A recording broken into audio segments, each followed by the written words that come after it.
இது news first prime time sunrise. Global சக்தியூடாக இலங்கையின் முதற்தர செய்து வழங்குகிற நியூஸ் ஃபர்ஸ்ட் இணைந்து கொள்ளும் அனைவருக்கும் இனிய காலை வணக்கம். கொழும்பில் அமைந்துள்ள நியூஸ் ஃபர்ஸ்டின் பிரதான கலையகத்திலிருந்து உங்களை சந்திக்கும் நான் ஜோடின் சிந்துஜன். மலர்ந்திருக்கும் இந்த நாள் இனிய நாளாக அமைய அனைவருக்கும் வாழ்த்துக்கள். விரிவான செய்திகளுக்கு செல்லும் முன்னர் முதலில் அவதானம் தலைப்புச் செய்திகள் வசம். அவன்கார்டு ஆயுத களஞ்சிய கப்பலில் உள்ள துப்பாக்கிகள் தொடர்பில் பரிசோதனைகள் முன்னெடுப்பு. கொழும்பும் யாழ்ப்பாணத்திற்கும் இடையில் 90 தனியார் பஸ்கள் அனுமதி பத்திரமின்றி போக்குவரத்தில். தென் சூடானில் இடம்பெற்ற விமான விபத்தில் உயிரிழந்தோரின் தொகை அதிகரிக்கலாம் என அச்சம்.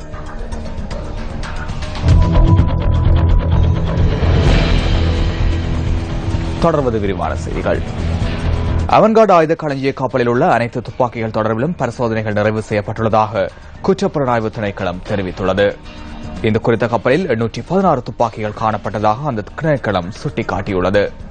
குறித்த பரிசோதனை தொடர்பில் அரசு ரசாயன பகுப்பாய்வாளரால் விரைவில் அறிக்கை ஒன்று சமர்ப்பிக்கப்பட உள்ளதாகவும் குற்றப்புலனாய்வு திணைக்களம் தெரிவித்தது. பாரிய ஊழல் மோசடி தொடர்பில் விசாரணை செய்யும் ஜனாதிபதி ஆணைக்குழு அவன்கார்டு ஆயுத களஞ்சிய கப்பல் தொடர்பில் விசாரணைகளை ஆரம்பித்துள்ளமை குறிப்பிடத்தக்கது.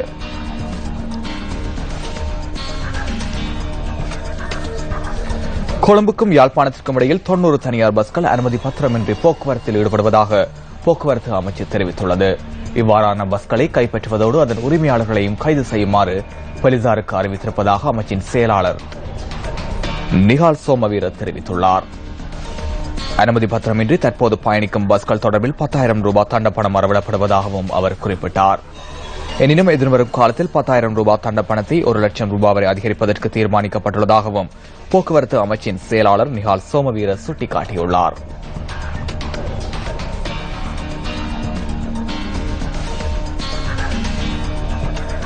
காலி கிந்தோட்ட பகுதியில் மின்கம்பம் முறிந்து வீழ்ந்ததில் 3 உயிரிழந்தமை தொடர்பில் விசாரணை மேற்கொள்வதற்கு இலங்கை மின்சார சபை குழு ஒன்றை நியமித்துள்ளது.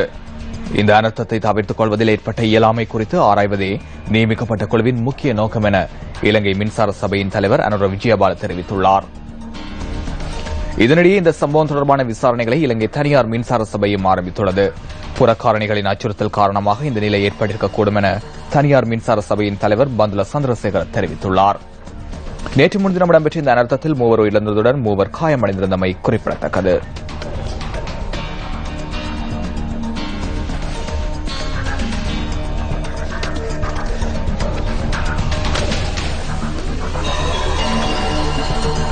கொழும்பு விவேகானந்த சபையினால் அகில இலங்கை ரீதியாக நடத்தப்பட்டு வரும் இந்து சமய பாடப்போட்டி பரீட்சை இம்முறை பிற்போடப்பட்டுள்ளது.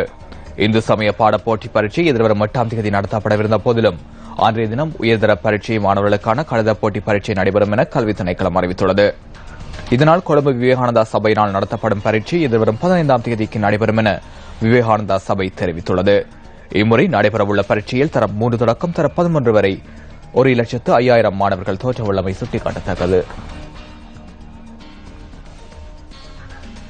டெங்கு காய்ச்சல் மீண்டும் பரவக்கூடிய சாத்தியம் உள்ளதாக சுகாதார அமைச்சின் தொற்று நோய் ஒழிப்பு பிரிவு குறிப்பிட்டுள்ளது. வாரம் ஒன்றிற்கு 200 காணப்பட்ட டெங்கு நோயாளர்களின் எண்ணிக்கை 400 அதிகரித்துள்ளதாக அமைச்சின் தொற்று நோய் ஒழிப்பு பிரிவின் பணிப்பாளர் விசேட வைத்திய நிபுணர் பபா பலிகவடன தெரிவித்துள்ளார். இந்த வருடத்தின் இதுவரையான காலப்பகுதிக்குள் 38 பேர் டெங்கு காய்ச்சலினால் பாதிக்கப்பட்டு உயிரிழந்துள்ளனர். 22,000 பேர் இதுவரையில் பாதிக்கப்பட்டுள்ளதாக அமைச்சின் தொற்று நோய் ஒழிப்பு பிரிவு பணிப்பாளர் தெரிவித்துள்ளார். குறிப்பாக மேல் மாகாணத்திலேயே அதிகளவான டெங்கு நோயாளர்கள் பதிவாகியுள்ளதாகவும் அமைச்சின் தொற்று நோய் ஒழிப்பு பிரிவின் பணிப்பாளர் விசேட வைத்திய நிபுணர் பபா பலிகவடன குறிப்பிட்டுள்ளார்.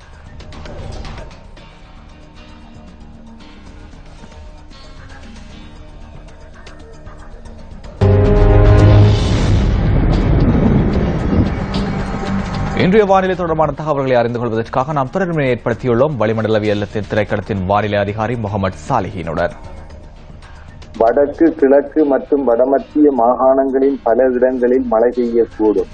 ஏனைய பகுதிகளின் பல இடங்களில் பிற்பகல் 2 மணிக்கு பின்னர் இடியுடன் கூடிய மழை விருத்தியடையும். இம்மழையானது பின்னர் தென்மேற்கு கரையோர பிராந்தியங்களுக்கும் பரவக்கூடும். இடியுடன் கூடிய மழை பெய்கின்ற வேளைகளில் தற்காலிகமாக பலத்த காற்று வீசுவதுடன் மின்னல் தாக்கங்களும் ஏற்படக்கூடும். கடல் பிராந்தியங்களை பொறுத்தவரையில் காலி தொடக்கம் அம்பாந்தோட்டை, மட்டக்களப்பு, திருகோணமலை ஊடாக காங்கேசன்துறை வரையான கரையோரத்துக்கு அப்பாலுள்ள கடல் பிரதேசங்களில் அடிக்கடி மழை அல்லது இடியுடன் கூடிய மழை பெய்யக்கூடும். ஏனைய கடல் பிராந்தியங்களின் பல இடங்களில் பிற்பகல் 2 மணிக்கு பின்னர் இடியுடன் கூடிய மழை பெய்யக்கூடும். இடியுடன் கூடிய மழை பெய்கின்ற வேளைகளில் கடல் பிரதேசங்கள் தற்காலிகமாக கொந்தளிப்பான நிலையில் காணப்படும்.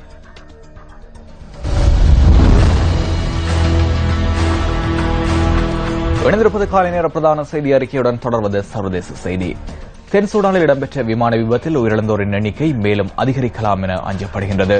ரஷ்ய தயாரிப்பு விமானம் ஒன்று நேற்றைய தினம் இவ்வாறு வெடித்து சிதறியுள்ளது. தென் சூடான் விமான நிலையத்திலிருந்து புறப்பட்ட பின்னரே விமானம் வெடித்து சிதறியுள்ளது. இந்த விபத்தில் பலர் உயிரிழந்ததாக சம்பவம் இடம்பெற்ற பகுதியில் உள்ளவர்கள் தெரிவித்துள்ளனர். இது பொருட்களை காவிச் செல்லும் விமானம் என்பதுடன் சம்பவம் இடம்பெற்ற போது விமானத்தில் பயணிகளும் பயணித்திருந்தனர். விபத்தின் போது விமானத்தில் இருந்த 3 பயணிகள் உயிர் தப்பியுள்ளதாக விமான நிலைய அதிகாரிகள் தெரிவித்தனர். ஆண்டோனாவ் 12B எனும் விமானமே விபத்தை சம்பவித்துள்ளதுடன் முற்றாக சேதமடைந்த விமான பாகங்கள் வெள்ளை நைல் நதியோரம் மீட்கப்பட்டுள்ளன. விமானத்தின் உடற்பகுதி இறக்கை என முழுவதுமாக தீப்பற்றியுள்ளது. இதுவரையில் 41 பேரின் சடலங்கள் மீட்கப்பட்டுள்ளதாக ராய்ட்டர்ஸ் செய்திச் சேவை தெரிவித்துள்ளது. உயிரிழந்தவர்களின் சடலங்கள் போர்வையினால் போர்த்தப்பட்டுள்ளதாக ராய்ட்டர்ஸ் சுட்டிக்காட்டியுள்ளது. 41 பேர் வரை உயிரிழந்ததாக பெயர் குறிப்பிடாத அந்த நாட்டு வானிலை அதிகாரி ஒருவர் தெரிவித்துள்ள போதிலும் 32 பேர் சம்பவத்தில் உயிரிழந்ததாக இன்னும் ஒரு தகவல் சுட்டிக்காட்டுகின்றது. விபத்தின் போது விமானத்தில் 6 வெளிநாட்டவர்கள் உட்பட 18 பேர் இருந்ததாக சூடான் ஜனாதிபதியின் ஊடக பேச்சாளர் சுட்டிக்காட்டியுள்ளார். இதில் 15 பேர் உயிரிழந்ததுடன் 3 தென் சூடான் பிரஜைகள் உயிர் பிழைத்துள்ளதாகவும் அவர் தெரிவித்துள்ளார். விபத்தின் போது ஆர்மேனியாவின் பிரஜைகள் 5 உயிரிழந்ததை ஆர்மேனியா உறுதிப்படுத்தியுள்ளது.